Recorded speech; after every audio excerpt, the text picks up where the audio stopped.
Hey guys, welcome back to my sewing room. I'm Kelly and you found me here on Pick and Stitches, and today I want to talk to you guys about all my clappers. Yes, these are all my clappers. I have a ton. I have some opinions. I don't pretend to know everything, but I thought I'd kind of walk you through what I have and why I have it. So stick around and I'll show you all the details.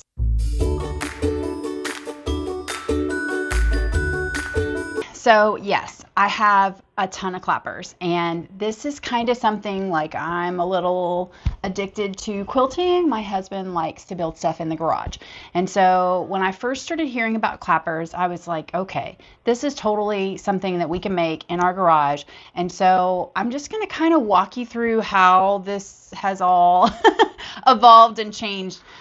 You probably see these the most in my videos. They're the ones that I kind of use every day now. They're quite large and quite heavy, but we started off making almost every single one that I see for sale is made up of 100% maple. So I figured that's what we needed, so that's what we made. And all of the ones that we saw for sale almost all had this tapered appearance. And I'm guessing that that's probably because they were tailor's clappers and maybe they were for making garments. I don't know that, but that's just my assumption. So we started off making them curved, which kind of is a little bit more difficult and time consuming. And this has kind of been an evolution for me. It's been an evolution for my husband. But we started off with the maple, and then we started transitioning into some of these other types of woods. So you might look at this and go, is that just because it's pretty? And they are prettier for sure. But I actually started doing it because they are heavier. And so when I talked to Keith and I was like, well, this is what the job is of the clapper, is to sit on the fabric, to hold it flat while it cools off. And then after that, the weight of it seemed really important to him. And he said, well, why are we making it with maple then? I've got other woods that are heavier in the shop.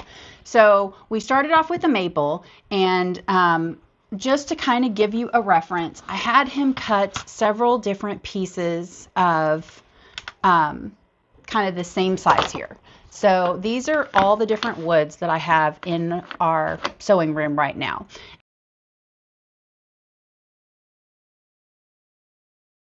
And this first one is just kind of a basic 2x4. It's what they make, the non-treated 2x4 lumber. And when I throw this on the scale, these are all cut to be the exact same size. This one weighs in at 35 grams.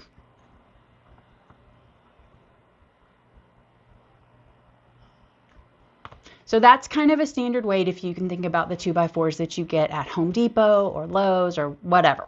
Okay, so we started off with maple, and when we put the maple on the scale, same size piece of wood, it's 41 grams.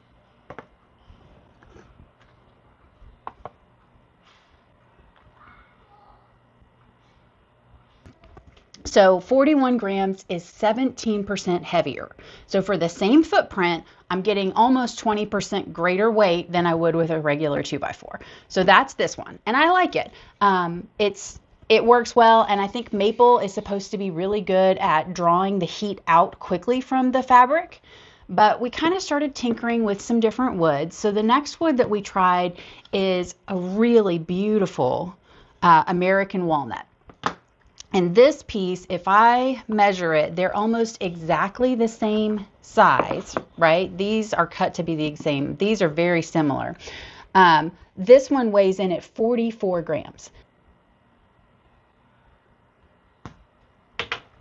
So 44 grams is 26% greater weight than this one. So we had 17% heavier, and this one's 26% heavier. So I definitely find myself reaching for this one over the maple just because it's heavier, and I feel like it flattens things out a little bit better. Then we kind of started tinkering with some other stuff, and actually what we kind of came up with next was the Bloodwood, and I'm going to kind of get you there. The Bloodwood is probably the heaviest wood in the shop right now, and we decided to make one 100% out of Bloodwood, and that's actually how I got these two. Here's the thing about Bloodwood, and this has kind of been the learning curve and journey that we've been on, is he made me one that was these two center pieces that was just one block, and I loved it. However, Bloodwood, when you first cut the tree down, I think it probably weeps that sap that is almost the color of blood, and that's where its name comes from. Well, I found if I used any steam on my fabric, sometimes if I put that Bloodwood clapper on it, it would leave behind some color. So I found what I actually did a lot of times was I'd take the maple one and set it on the seam, and then I'd set my big heavy Bloodwood one on top. So that wasn't working. So what we did was we cut that one into half and then sandwiched it with 2 pieces of maple. So now I have a heavier version of this maple footprint. So let me get you, let's see, 0. Sorry, I'm in grams. I think this will be better if I get into ounces. Okay, so pounds and ounces. So same footprint. The maple clapper is 1 pound, 1 ounce. The walnut clapper is 1 pound, 6.5 ounces. So quite a bit heavier. And the Bloodwood, they're 2 kind of different pieces here, but this one's weighing in at 1.4 and this one's weighing in at 1.5. And they're both quite a lot shorter. That's a lot less wood than this big original clapper. So then we moved into kind of using the maple and making like a bigger, flatter footprint because I was making a lot of blocks and I don't want to have to iron and then play, Tetris here to get them all lined up. So we started playing with a little bit larger footprint, and that got me into this maple clapper that I like a lot. And it is 13 inches long, so it's big enough to cover a 12.5-inch block, the entire seam from right to left. And then we kind of started moving into using red oak. So red oak is just a little bit heavier than maple. Let's see, let me get back to grams here. So the red oak is 47 grams for this same size piece. So that's 34% heavier than just your regular 2x4. So you're already getting almost 50% more weight for the same footprint. And for me, the weight really does seem to matter. So then we decided to take the red oak and sandwich it with the Bloodwood. And these guys are heavy. This is my narrowest one, so it works out well for covering a seam. It is from 17.5 inches long. So I was making some of those Lori Holt applique blocks, and they're huge. And I was like, I need something a little bit longer, and we just happen to have this. Now these guys are really quite heavy. So this is my skinny one. My skinny one is right at 2 pounds. And then my fatter one is 2 pounds, 12 ounces. And I can't say this number. I teach math to my kids. Is that not embarrassing? 2 pounds, 12.5 ounces. So this by far is my heaviest set. That's why I use them the most. I do think that this skinnier one, if your hand's tired or if you're trying to pick up more than one thing at a time, or, I'm trying to wield the iron and this, that's when a lot of times I will reach for the skinnier one. So, and just to give you perspective, this little chunk of Bloodwood, sorry, I keep having to go back and forth. When I put it on the scale, it weighs 78. So by comparison, that's 122% heavier than just your regular 2x4. So I still think there's some chatter out there that the maple is better at wicking the heat quickly out of your fabrics. And so I've kind of been doing a side-by-side of the maple versus the red oak being kind of this outer layer, if you will, compared to this one being the outer layer of the maple. And maybe you guys can weigh in and kind of tell me what you think, but I don't find it's a huge difference. I like the heavier weight. I just do. I feel like it gets things flatter faster, and I like having one block to rule them all. No, one block to go, one clapper to go all the way across the blocks.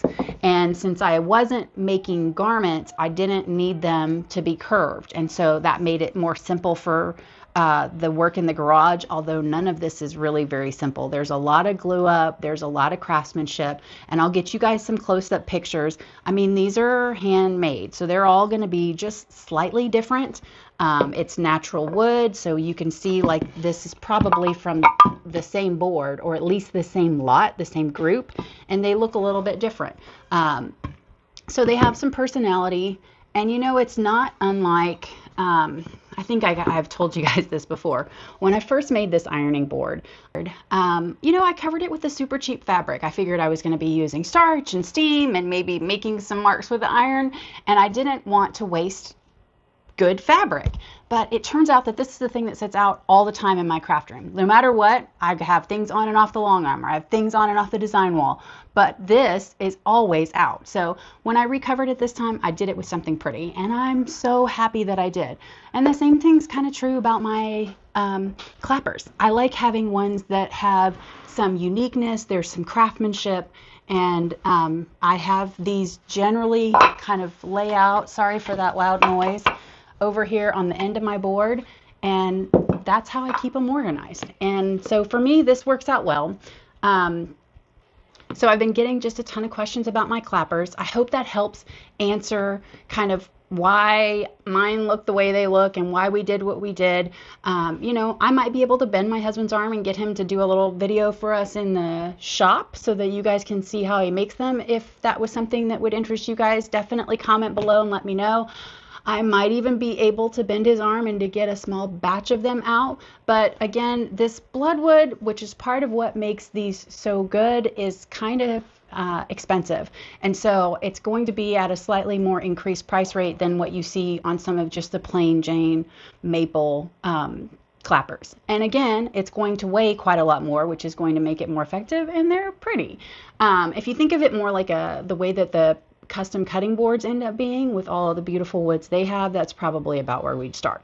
So definitely let me know if that's something that might interest you, or if you want to know more about how we build them and how he's doing them. Just comment, let me know. I only did this video because everybody keeps asking, and I feel like I'm always kind of, oh, he made them for me and that's all I give you. So I was going to give you a little bit more detail. I hope this helps.